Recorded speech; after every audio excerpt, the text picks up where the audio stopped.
Yo, what is up mga lods? Na-miss nyo ba ako? It's your boy, Anime Real Page Channel, na ngayon nga ay muling nagbabalik para i-review nga etong anime na to, na ang gumawa nga ng anime na to ay walang iba mga lods, kundi si Ken Wakui Sensei. Oo mga lods, ang dating author o ang author nga ng Tokyo Revengers. Sobrang angas nga din ng anime na to kasi pumapatungkol nga din to mga lods about sa mga delinkwente. Which is same nga lang ng sa Tokyo Revengers, pero dito nga ay mas pinaangas kasi may kapangyarihan nga dito.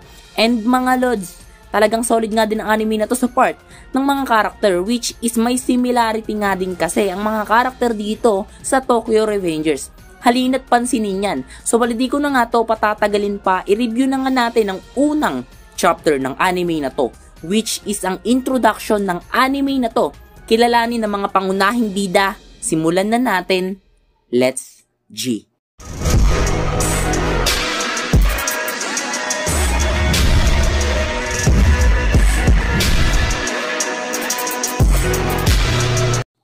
So bali nagsimula nga ang chapter na ito sa bungad nga sa atin mga lods, kung saan ay dito nga yung bida nating si Hibaro Yutsurugi na pinapakilala nga dito bilang one and only child ng Yutsurugi family. At dito nga ay makita natin siya na mangongolekta nga ng protection fee sa mga nasasakupan ng organisasyon ng pamilya nila. At nang masipat nga siya dito mga lods, ng matanda na nakaupo sa labas ay napawika nga ito kay Hibaro na kamusta nga raw ito. Nagwo-work hard na naman nga raw ulit ito ha. At pagkatapos niya nga ay yung wikain ay agad nga itong pumasok at kinuha yung kapirasong candy mga lods. Candy. At ito nga yung binayad niya kay Hibaro, na agad naman na kinuha ni Hibaro at tuwang-tuwa sa binigay ng matandang iyon. At bilang kapalit nga nun ay binigyan nga na itong mga lods na itong si Hibaro, itong matanda, ng pera mga lods na nagkakahalagang 10 yen bilang kapalit nun. So bali mga lods, sa attitude nga na to ng bida nating si Hibaro ay malalaman nga natin dito na hindi nga siya dito yung katulad ng iba na mayabang at entitled. Ang opinion nga natin na to mga lods ay sinusuportahan mismo ng mga wikang ito din na kasama niyang si Terasu mga lods, which is si Terasu Yutsurugi, which is ang pinapakilala naman ditong pang 12 adopted son ng tatay niya. Pero kinikilala niya na din kapatid to mga lods, at dito nga ay napawika nga ito kay Hibaro na nagpapanggap pa rin pala daw itong si Hibaro na isang hoodlum o gangster. At nagsuot pa daw talaga siya ng ganong pormahan ha. Pero by the way nga raw, ngayon nga raw ang unang araw ng burol ng tatay niya. Sure ba daw talaga siya na yun na ang susuotin niya? At nang marinig nga yun ni Hibaro ay sumagot nga ito mga lods kay Terasu na oo nga raw, yun na ang susuotin niya. Gusto niya nga raw na maalala ng pamilya nila ang tatay nila sa ganong paraan ng pananamit niya. At nang marinig nga yun ni Terasu ay sumagot nga ito kaagad kay Hibaro. Sa mga wikang, tila nga raw walang idea itong si Hibaro sa kung gaano nga raw kaimportante ang posisyong gagampanan niya sa lugar na iyon. At pagkatapos nga ng scene na to, ay nandito na nga tayo sa lugar kung saan nakaburol ang tatay nila. Unang bungad nga na pangaasar na wika nga dito mga lods ng lalaking ito, which is ang pinapakilalang 11 adopted son ng family Yutsurugi na si Ku ay Hibaro nga raw. Hanggang ngayon pa nga rin pala daw ay nagpapanggap pa rin pala daw itong gangster. Though meron nga raw itong gininto ang puso. At pagkatapos niya ngang wikain niyon ay paasar nga itong tumawa kasama ang mga homies neto. At dagdag pa nga na itong mga wika ay itong bata nga raw na ito, which is si Hibaro, ay hanggang ngayon nga raw ay kala niya old era pa rin ang estilo ng pamilya nila. Though may nakapagsabi na nga raw ba dito na it's all about business na nga raw ang lahat ngayon. At pagkatapos niya ngang wikain niyon ay humarap nga ito kay Hibaro kasabay ang mga pangaasar na wika na isa nga lang raw itong si Hibaro mga lods na spoiled brat na sumasakay lang sa impluwensya ng tatay nila. At nang marinig nga ni Hibaro ay nag-init nga ito at kaagad na kinumpronta itong si Ku. Pero nang makita nga yun ni Terasu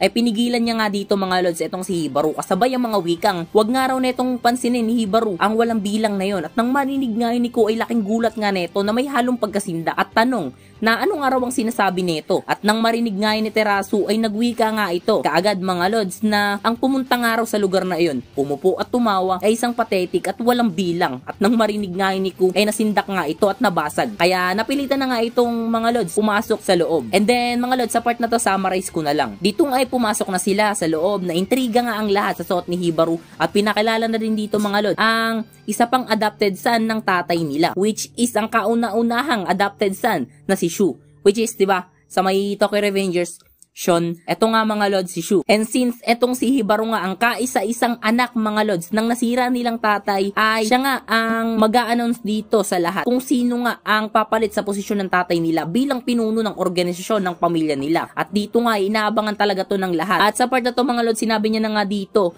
yung papalit mga lods sa pwesto ng tatay niya. At sinabi niya na nga dito mga lods na ang papalit nga raw sa pwesto ng tatay niya na inappoint mismo ng tatay niya ay walang iba kundi si Terasu. At nang marinig nga yun ng lahat ay laking gulat nga dito ng lahat mga lods at naintriga ang lahat sa anunsyo na yon ni Hibaro. Pero dito nga ay itong si Hibaro tamang tawa lang at tuluyan na nga dito ang binigay ang posisyon kay Terasu na maski nga din si Terasu mga lods ay gulat na gulat at hindi makapaniwala. And ito na nga mga lods yung part na exciting part para mas magets natin kung sino nga ba ang tatay nila na yon na pumanaw. Ang tatay ni Hibaro at kinikilalang tatay ng mga adopted sa Neto. And the flashback goes like this. My piece is a bullet. Ang pangalan nga raw ng tatay nila ay Kongo Yutsurugi. Nung panahon nga raw ng Showa era, sobrang nirerespeto nga raw ang tatay niya na ito. At binansagan nga raw ito na the Asakusa bullet. Ito nga raw ang top dog o boss ng Yutsurugi family.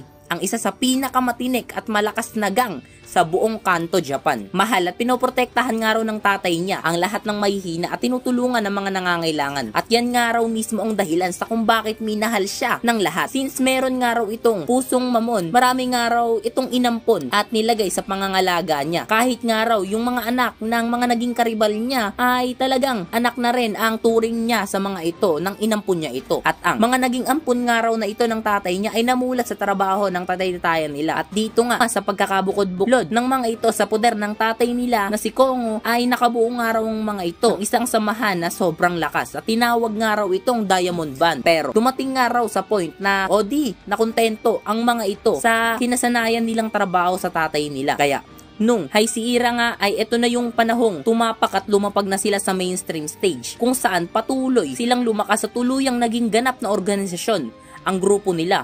To the point na kahit nga raw ang mga pulis ay wala nang magawa sa kanila o hindi na sila pinapakailaman na talagang pinakikinabangan nila ang respeto at impluensya ng tatay-tatayan nila kaya mas lalo silang lumakas. And sa part na to mga lods, eto na nga yung part nung nasa hospital pa yung tatay nila. Nagmamadali nga dito si Hibaro kasama si Terasu kasi siya nga dito yung gusto makausap ng tatay nila which isasabihin na nga sa kanya yung gusto nito mangyari.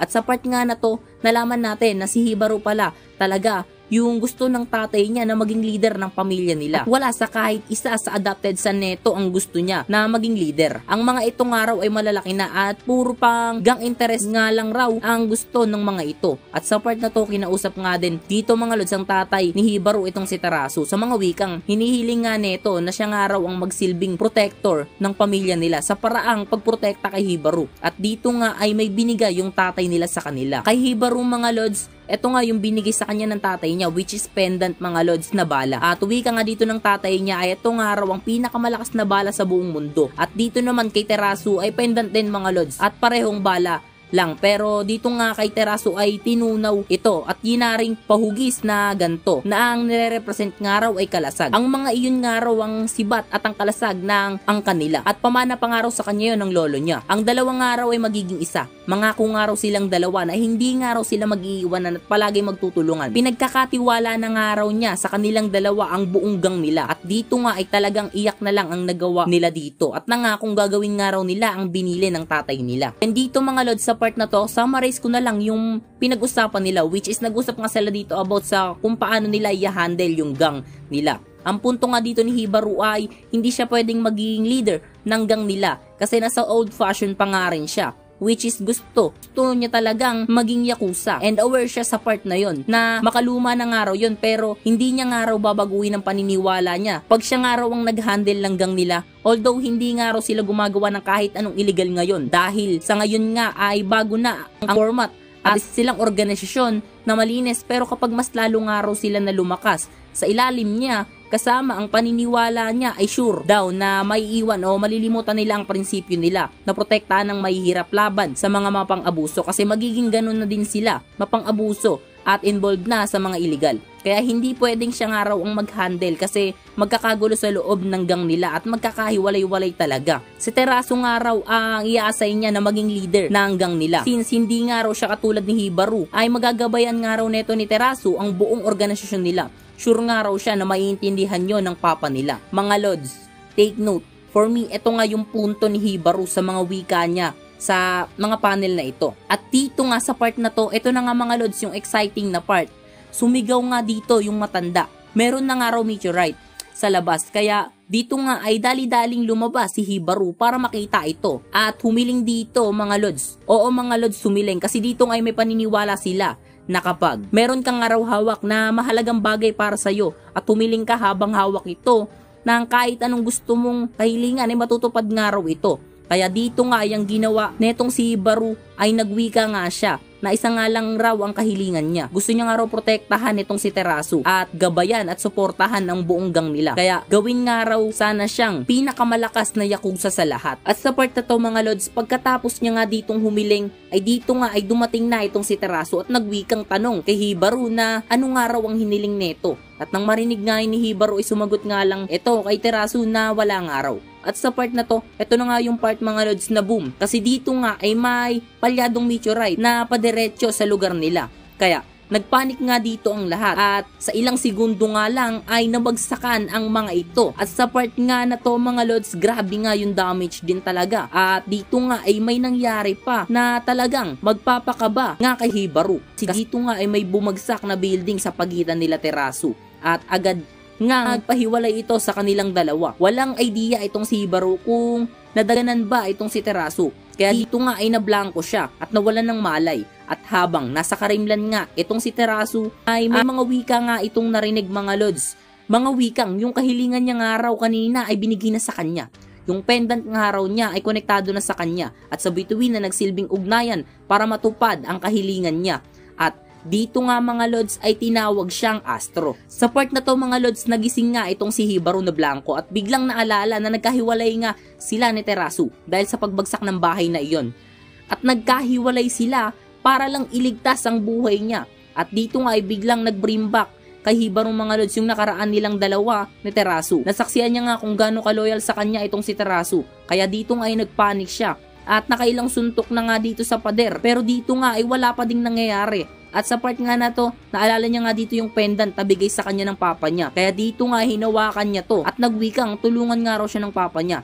At dito nga ay narinig mga lods ng tatay niya yung daing niya. Kaya dito nga ay tinulungan siya ng papa niya at binigyan ng idea sa part ng pendant na yun. Which is ang ito na nga mga lods, yung One Punch Man mode niya. Kaya dito nga ay kumalma siya.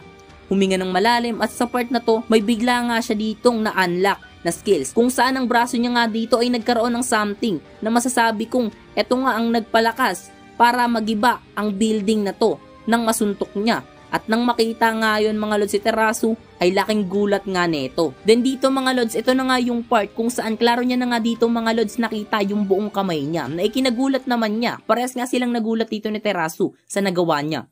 Pero dito nga ay napayakap itong si Hibaru kay Terasu nang makita niya itong buhay pa. Laking tuwa nga niya dito. At dito nga sa part na to mga lods, nang makarecover na nga sila sa nangyari at nang sinipat na nga nila dito ang lahat ay laking gulat nga nila dito. Kasi nakita nga nila dito ang lahat na wasak-wasak mga lods. Wasak ang lahat dahil sa nagawa ng meteorite na yon na bumagsak. At dito nga ay tuluyan nang nawalan ng malay itong si Hibaru. At sa part na to mga lods, simula nga raw sa araw na yon ay dito na nga doon nagsimulang magbago ang lahat. Hindi lang si Hibaru mga lods ang nagkaroon ng kapangyarihan dito kasi makikita nga natin dito na madami din nagkaroon ng kapangyarihan. At dito mga lods, dito na nga din nagtatapos ang unang chapter na ito ng Astro Royal. So bali yun nga mga lods, napaka-goods nga ng introduction ng anime na to. And it makes more interesting talaga sa chapter pa lang na to. Nakakahook ng interest subaybayan at syempre solid ang author Ken Wakui Sensei mga lods. Matik, author ng Tokyo Revengers kaya matik solid to. Solid din yung tema at mga lods yung mga karakter may similarities nga talaga. Talagang pagkapapansinin natin may similarities to sa Tokyo Revengers.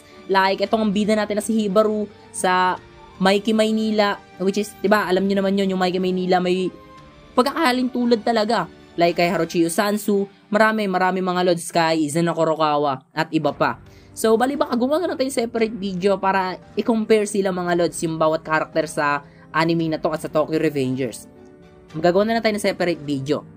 So, like and subscribe mga lods sa channel natin. And yung mga magpapa-shoutout, make sure na na-share mo ang video ito at na-like mo. Malaking tulong na nga yan sa channel natin para muling mabuhay.